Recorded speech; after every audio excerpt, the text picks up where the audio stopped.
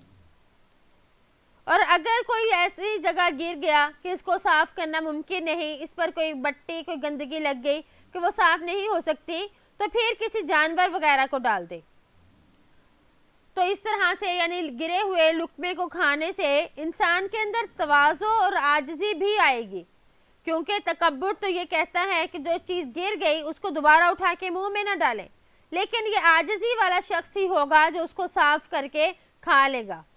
اور اس طرح سے کھانے میں اللہ تعالیٰ کی نعمتوں کی قدر بھی ہے، یعنی اللہ تعالیٰ کی نعمت کو ضائع نہیں کر رہے، اگر اس کو صاف کرنا ممکن ہے تو بہت بہتر ہے، یعنی اس کو صاف کرے اور اسے ایسے ہی کھا لیں۔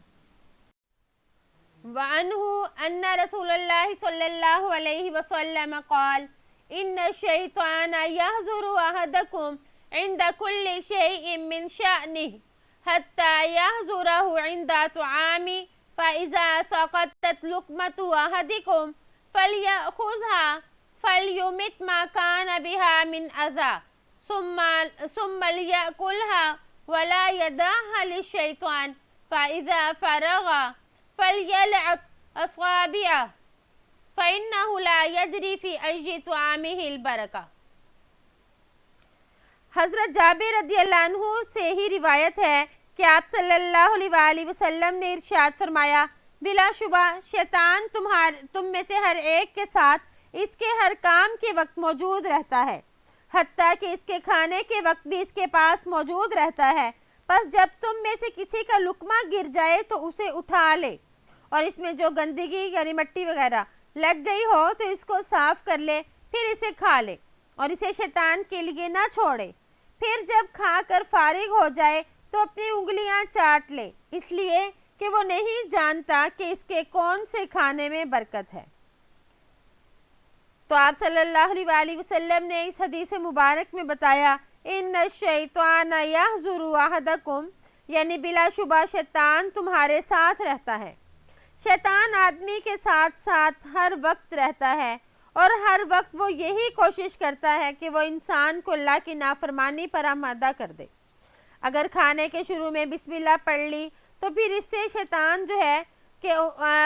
اس سے ہم شیطان کے اثرات سے یعنی اس کے اوچھے ہتھ کنڈوں سے بچ جائیں گے، اس لیے اس کے شروع میں بسم اللہ پڑھ لیں تاکہ وہ ہم سے دور ہو جائے۔ پھر آپ صلی اللہ علیہ وآلہ وسلم نے ایک ادب یہ بتایا کہ فَإِذَا سَقَطَتْ لُقْمَةُ، یعنی جب تم میں سے کسی کا لقمہ گر جائے، اور اس سے معلوم ہوتا ہے کہ اگر لقمہ صاف کر کے کھانا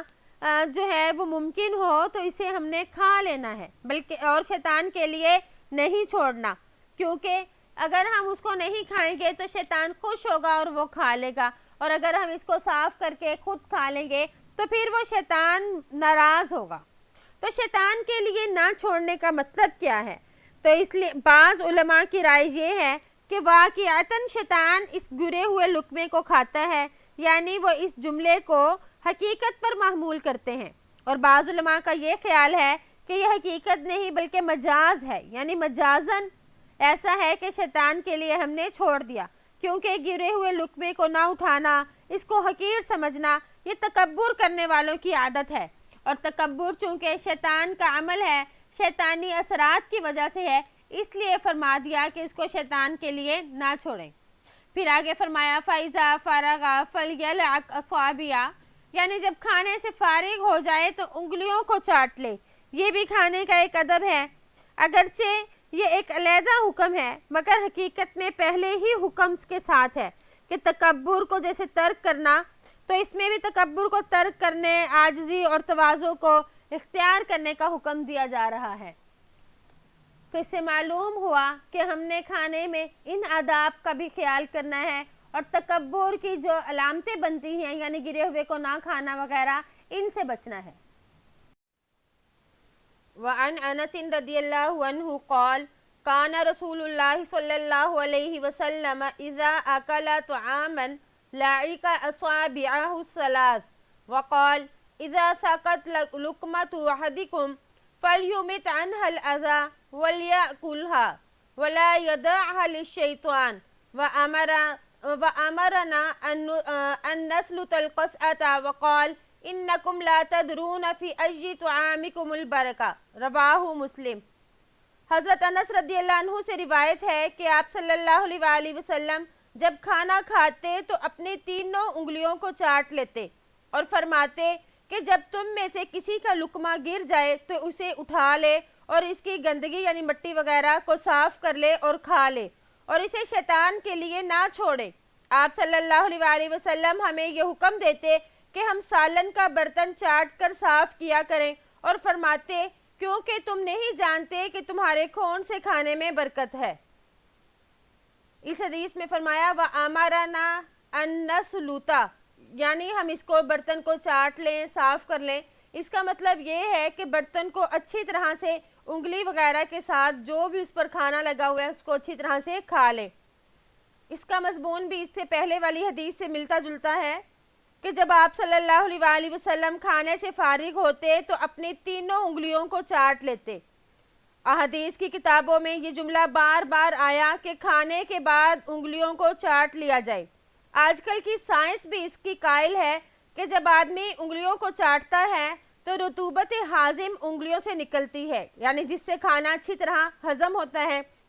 اور وہ آدمی کے کھانے کے ہضم کرنے میں بھی مددگار ہوتی ہے۔ مزید یہ کہ ہاضم رطوبت کا اثر نشاستہ دار یعنی کاربوہائیڈریٹس پر پڑتا ہے، مزید اس کی رطوبت کا اثر لبلبے پر پڑتا ہے اور اس کی وجہ سے شوگر کے مریضوں کو فائدہ ہوتا ہے اور جسم میں انسولین کی کمی نہیں ہوتی۔ مزید انگلیوں کا چاٹنا اس بات کو بتاتا ہے کہ وہ رطوبت ہاضم انگلیوں پر جو لگی رہتی ہے اس کو بھی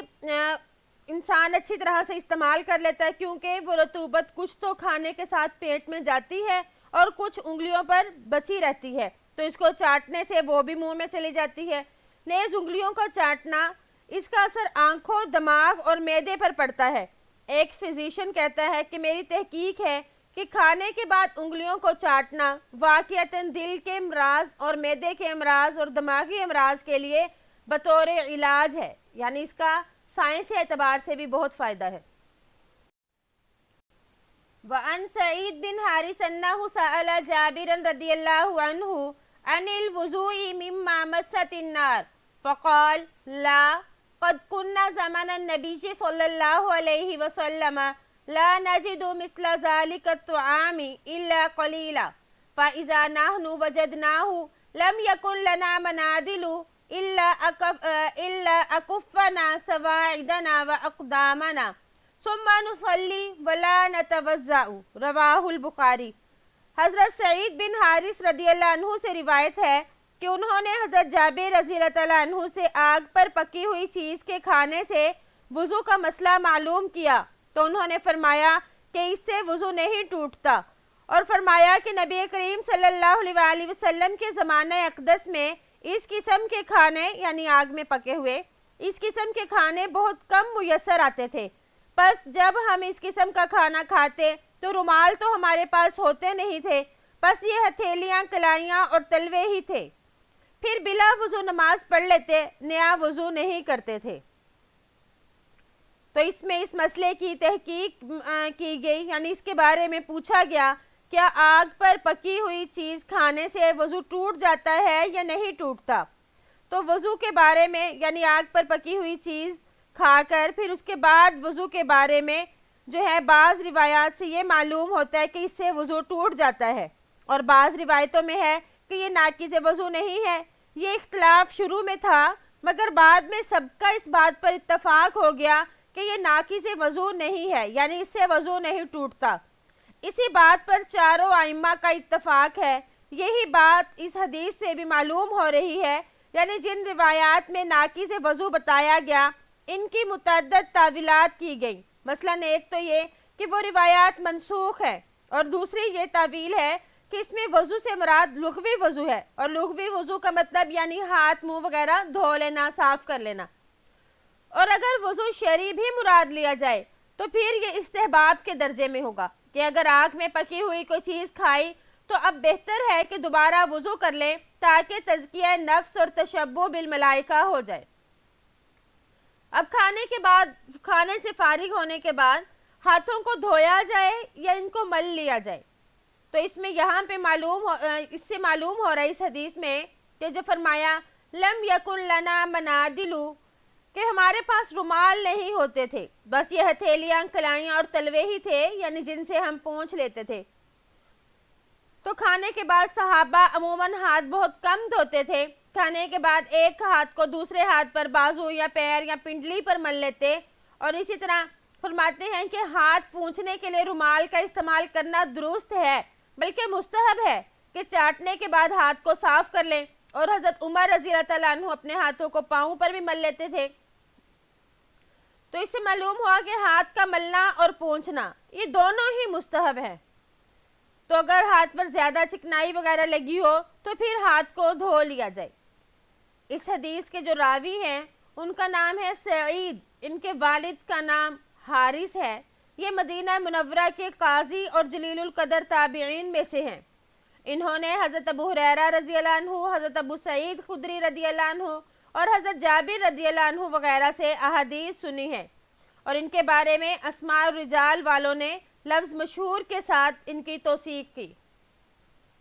تو امید ہے کہ آپ کو آج کا سبق سمجھ آ گیا ہوگا۔ اس میں ہم نے کھانے کے آداب پڑھے کہ کھانے کے بعد ہاتھوں کو صاف کیا جائے، کس طرح سے صاف کیا جائے، برتن کو بھی صاف کیا جائے تو اس کو چاٹ لینا بہتر ہے، اور بلکہ چاٹ لینا چاہیے، اور اسی طرح کھانے کا اگر کوئی لقمہ نیچے گر گیا تو اسے بھی ضائع نہیں کرنا چاہیے۔ مطلب یہ ہوا کہ کھانے کا ایک ایک ذرہ جو ہے وہ ضائع نہ ہو، بلکہ وہ قابل استعمال ہو، اور اللہ تعالیٰ کے رزق کی اس طرح سے قدردانی بھی ہوگی، اور اللہ تعالیٰ پھر اس میں برکت دیتے ہیں۔ امید ہے کہ آپ کو آج کا سبق سمجھ آ گیا ہوگا۔ السلام علیکم ورحمۃ اللہ وبرکاتہ۔